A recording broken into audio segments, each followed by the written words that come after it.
वळूयात पुढच्या बातमीकडे। वाल्मिक कराडकडून मारहाण झाली, मुंडेंनी गुंडशाही करून त्यांनी निवडणूक जिंकली। करुणा शर्मा यांनी पुन्हा एकदा खळबळजनक आरोप केले। बीडमधील दिवंगत सरपंच संतोष देशमुख हत्या प्रकरणामध्ये सुरुवातीपासूनच मुख्य सूत्रधार म्हणून वाल्मिक कराडचं नाव आघाडीवरती आहे।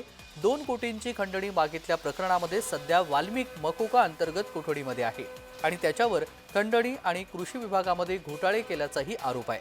आता त्याच्या विरोधातील करुणा शर्मा यांनी मारहाणीचे आरोप केल्यामुळे त्याच्यावरील कारवाईचा फास आणखी घट्ट आवळण्याची शक्यता आहे।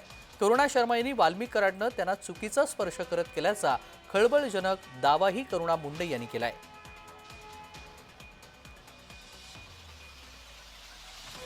करुणा शर्मा यांनी धनंजय मुंडे यांच्यावर पुन्हा गंभीर आरोप केलेत। मुंडे यांनी गुंडशाही करून निवडणूक जिंकल्या असून त्यांनी निवडणुकीमध्ये मृत्यूंची नावं मतदान करून घेतल्याचा गौप्यस्फोट करुणा मुंडे यांनी केला आणि या संदर्भात आपल्याकडे याबाबत पुरावे असून ते संबंधितांना देणार असल्याचा दावा देखील करुणा शर्मा यांनी केला।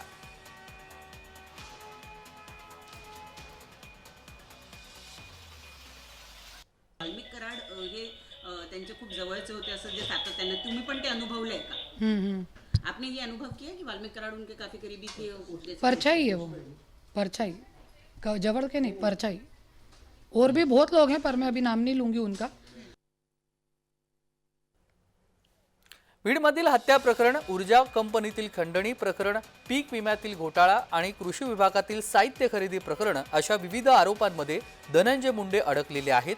विरोधकांकडून सातत्याने त्यांच्या राजीनाम्याची मागणी होऊ लागली आहे। भगवानगडाचे महंत नामदेव शास्त्री यांनीही मुंडेंची पाठराखण केली होती, मात्र नंतर देशमुख कुटुंबीय भेटल्यावरती शास्त्रींना त्यांची विधानं मागे घ्यावी लागली आणि गुन्हेगारांवरती कठोर कारवाई करण्याचं आवाहन त्यांनी यंत्रणांना केलं।